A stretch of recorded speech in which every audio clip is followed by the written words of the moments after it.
लिए लेकर आए हैं एक बेहद महत्वपूर्ण जानकारी जो चैत्र नवरात्रि 2025 से जुड़ी हुई है। यदि आप नवरात्रि का व्रत रखते हैं तो यह वीडियो आपके लिए अत्यंत लाभकारी होने वाली है, क्योंकि कुछ ऐसी चीजें हैं जिनका सेवन नवरात्रि के दौरान करने से व्रत खंडित हो सकता है और कुछ चीजें ऐसी हैं जिनका सेवन करने से मां दुर्गा की विशेष कृपा प्राप्त होती है। अगर आप चाहते हैं कि आपका व्रत सफल और फलदायी हो तो इस वीडियो को अंत तक जरूर देखें। 2025 में चैत्र नवरात्रि कब है? क्या है शुभ मुहूर्त? चैत्र नवरात्रि 2025 की बात करें तो यह 30 मार्च से प्रारंभ होकर 6 अप्रैल तक चलेगी। इस बार नवरात्रि पूरे 8 दिनों तक मनाई जाएगी, न एक दिन कम और न एक दिन ज्यादा। इसका अर्थ यह है कि इस बार भक्तों को माता रानी की आराधना के लिए पूरे 8 दिन मिलेंगे, जिससे यह नवरात्रि और भी विशेष बन जाती है। नवरात्रि के पहले दिन यानी 30 मार्च को घट स्थापना की जाएगी। घट स्थापना का शुभ मुहूर्त सुबह 6:01 से 10:02 तक रहेगा। यह समय बेहद शुभ और पवित्र माना जाता है, क्योंकि इसी दौरान मां दुर्गा की कृपा को अपने घर में आमंत्रित किया जाता है। इस बार मां दुर्गा हाथी पर सवार होकर आ रही हैं, जो बेहद शुभ संकेत माना जाता है। ऐसी मान्यता है कि जब माता हाथी पर विराजमान होकर आती हैं, तो यह समृद्धि, शांति और कल्याणकारी संकेत होता है। इस दौरान भक्तों को भक्ति का पूर्ण लाभ मिलता है और उनका जीवन सुखमय हो जाता है।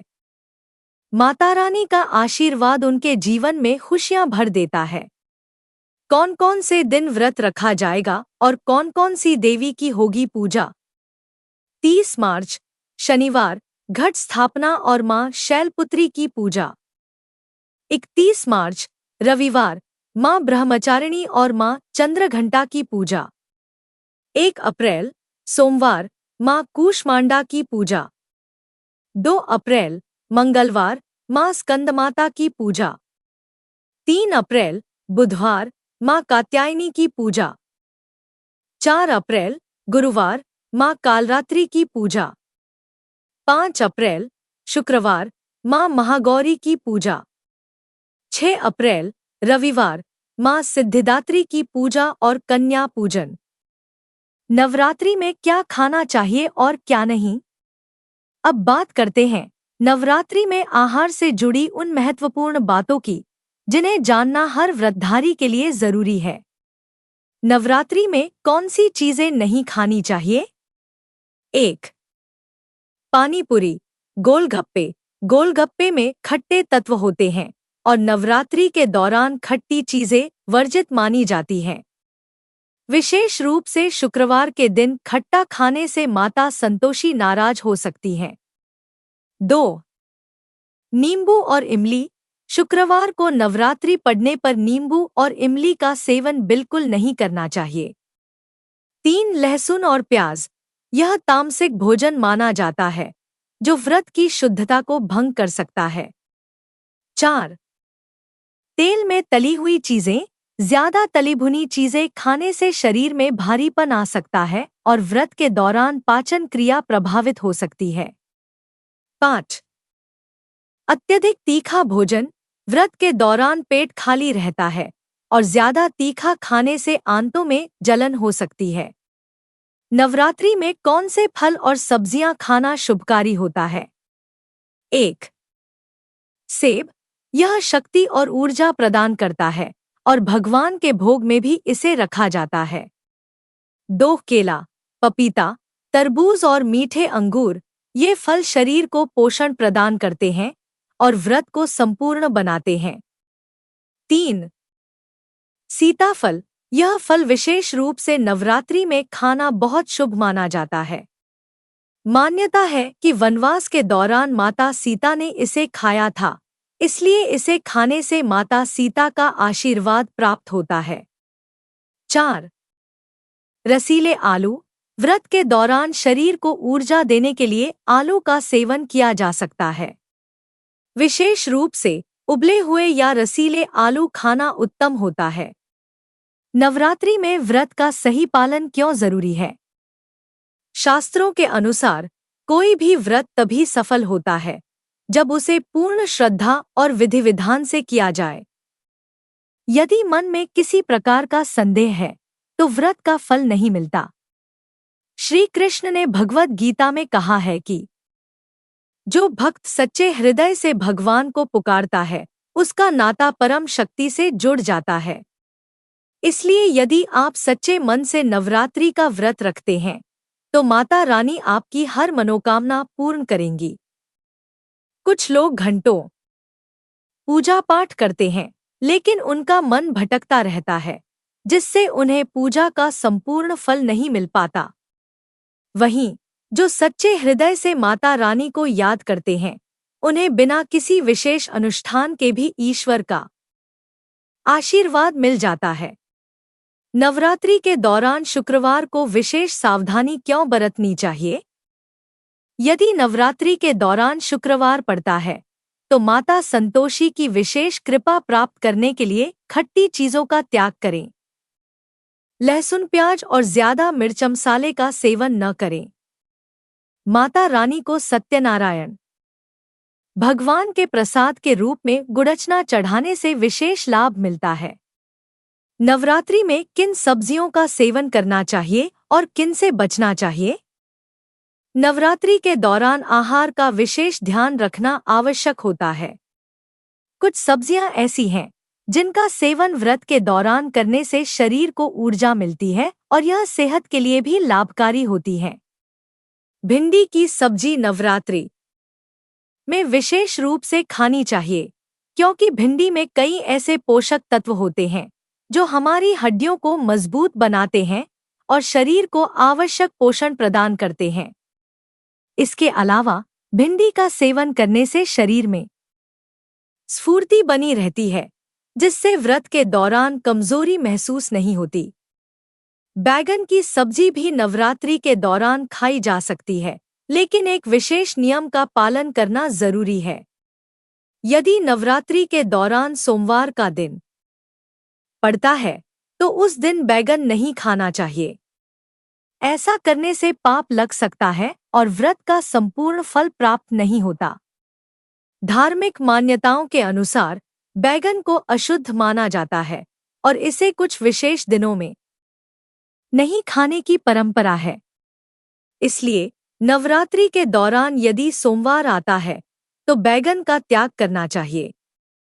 नवरात्रि में भोजन को और अधिक शुद्ध और पौष्टिक बनाने के लिए हरी धनिया का उपयोग अवश्य करें।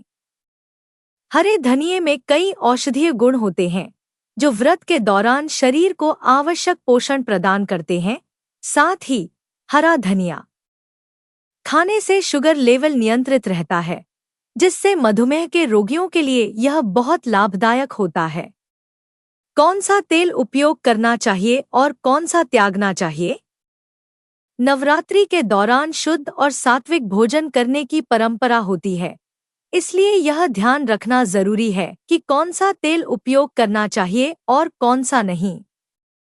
रिफाइंड तेल और सरसों के तेल का उपयोग नवरात्रि के दौरान बिल्कुल नहीं करना चाहिए क्योंकि यह तामसिक भोजन की श्रेणी में आते हैं। तामसिक भोजन से शरीर में नकारात्मक ऊर्जा बढ़ती है और व्रत का संपूर्ण फल प्राप्त नहीं होता। इसके स्थान पर मूंगफली का तेल, देसी घी और नारियल का तेल उपयोग करना अत्यंत लाभकारी होता है। देसी घी को विशेष रूप से सात्विक और पवित्र माना जाता है और इसका उपयोग करने से शरीर में सकारात्मक ऊर्जा का संचार होता है। इसलिए नवरात्रि के दौरान देसी घी में बना भोजन करना अत्यंत शुभ माना जाता है। डिब्बाबंद खाद्य पदार्थों का सेवन क्यों नहीं करना चाहिए? व्रत के दौरान डिब्बाबंद खाद्य पदार्थ जैसे लस्सी, पैक किया हुआ जूस और अन्य पेय पदार्थों का सेवन नहीं करना चाहिए। इनमें कई प्रकार के रासायनिक तत्व और प्रिजर्वेटिव्स होते हैं जो व्रत की शुद्धता को भंग कर सकते हैं और शरीर के लिए भी हानिकारक होते हैं। जब भी फलों का जूस पिएं तो ध्यान दें कि उसमें नमक बिल्कुल न डालें। शास्त्रों में कहा गया है कि यदि व्रत के दौरान फलाहार में नमक मिलाया जाए तो व्रत खंडित हो जाता है। इसके अलावा फलों के जूस में बर्फ भी नहीं डालनी चाहिए, क्योंकि इससे शरीर की ऊर्जा का स्तर प्रभावित हो सकता है और व्रत का संपूर्ण लाभ नहीं मिलता। सिंघाड़े के आटे और कुट्टू के आटे का उपयोग करते समय क्या सावधानी बरतनी चाहिए? नवरात्रि के दौरान सिंघाड़े के आटे और कुट्टू के आटे का विशेष रूप से सेवन किया जाता है, लेकिन इसे उपयोग करने से पहले एक महत्वपूर्ण बात का ध्यान रखना आवश्यक है। हमेशा यह सुनिश्चित करें कि आटा पुराना न हो।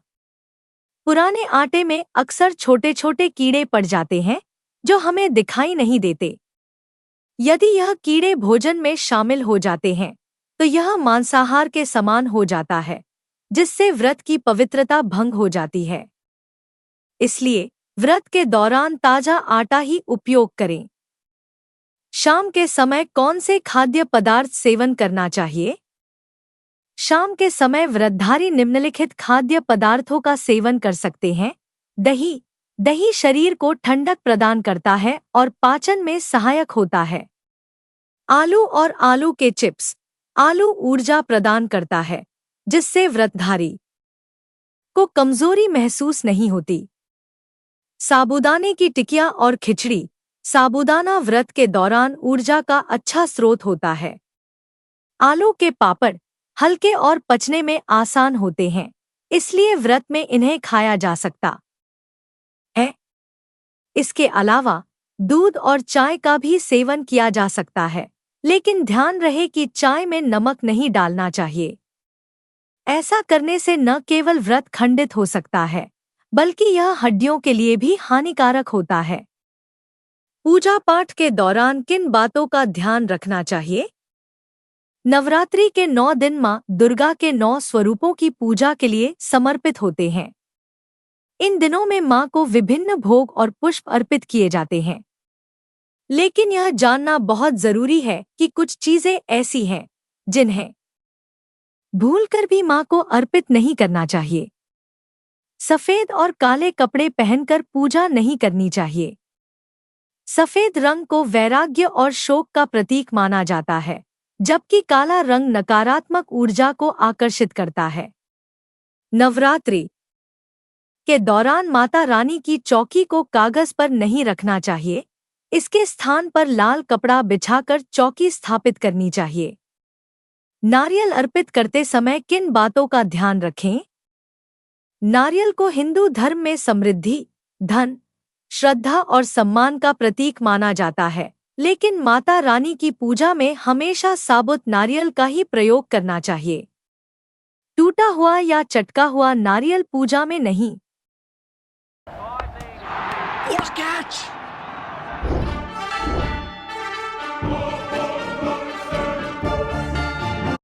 चढ़ाना चाहिए, क्योंकि यह अशुभ माना जाता है। महिलाओं को विशेष रूप से इस बात का ध्यान रखना चाहिए कि वे माता रानी के सामने नारियल तोड़ने की गलती न करें। शास्त्रों के अनुसार नारियल बीज रूप होता है और स्त्रियां भी जीवन को जन्म देने वाली होती हैं, इसलिए महिलाओं को नारियल तोड़ने से बचना चाहिए। माता रानी की पूजा में लौंग अर्पित करते समय बरते यह सावधानी। माता रानी की पूजा में लौंग का विशेष महत्व होता है।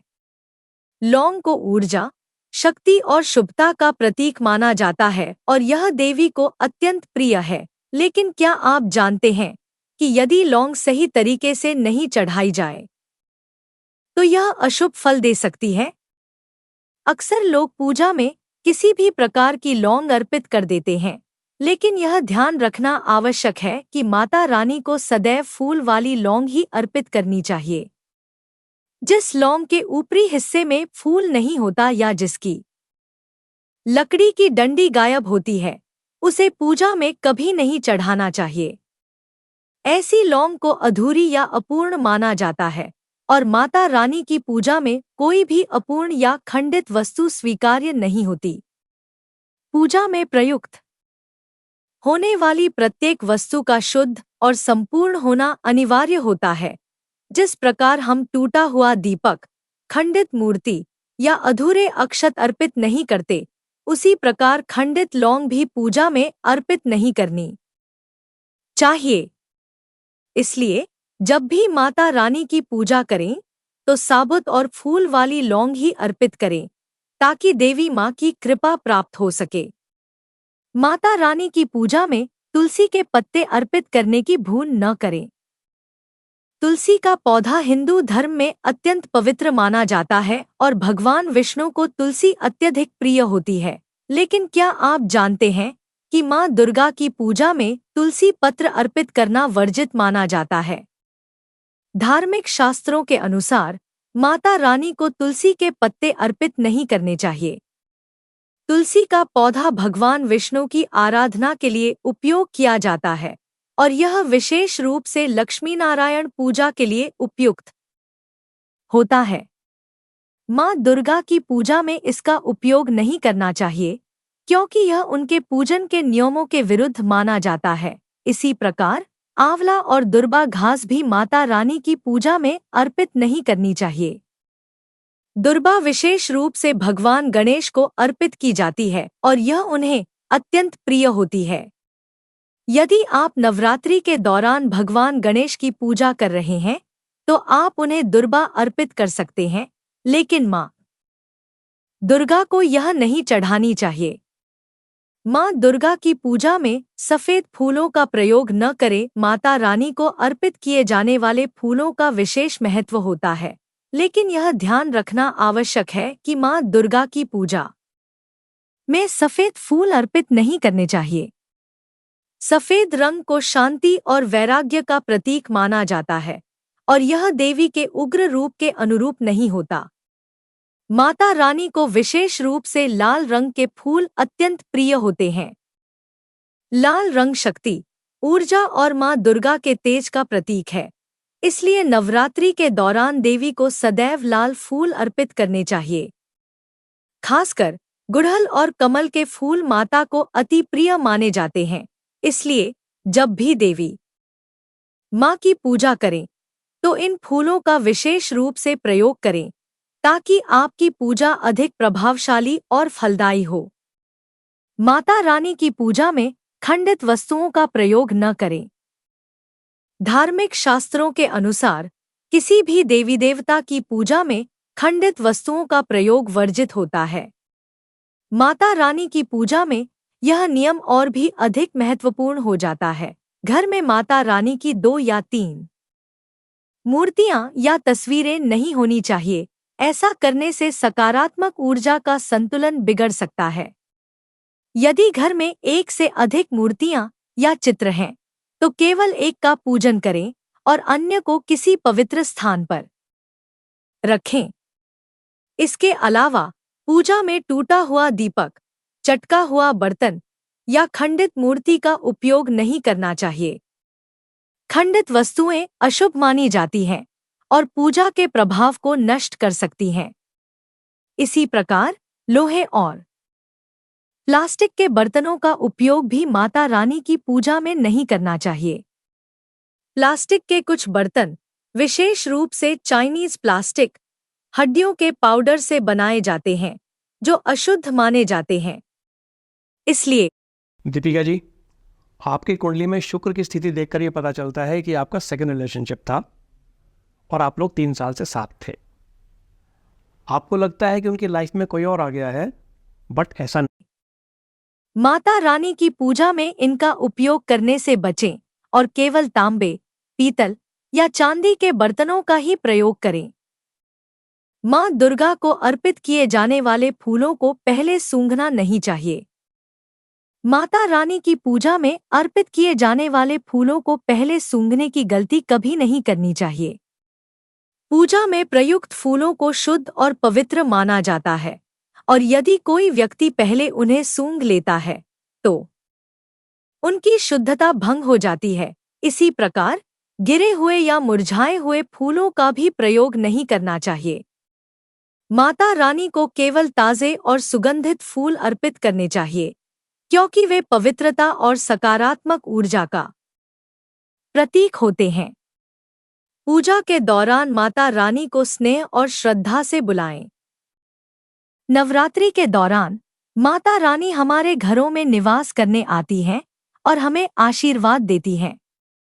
लेकिन यदि हम पूजा के नियमों का पालन नहीं करते या माता को अकेला छोड़ देते हैं, तो वे असंतुष्ट हो सकती हैं। धार्मिक मान्यता है कि नवरात्रि के दौरान माता के स्थान को अकेला नहीं छोड़ना चाहिए। यदि आप माता की चौकी स्थापित कर रहे हैं, तो वहां नियमित रूप से दीपक जलाएं और भजन कीर्तन करें। माता रानी को अपने घर में आदर और सम्मान के साथ बुलाएं, ताकि वे प्रसन्न होकर आपको सुख समृद्धि का आशीर्वाद प्रदान करें। यदि आप नवरात्रि के दौरान माता रानी की कृपा प्राप्त करना चाहते हैं, तो पूजा और व्रत के नियमों का पूर्ण रूप से पालन करें। सदैव फूल वाली लौंग अर्पित करें। तुलसी पत्र, सफेद फूल और दुर्बा घास माता रानी को न चढ़ाएं और पूजा में खंडित वस्तुओं का उपयोग करने से बचें। दोस्तों, यदि आपको यह जानकारी उपयोगी लगी हो, तो इस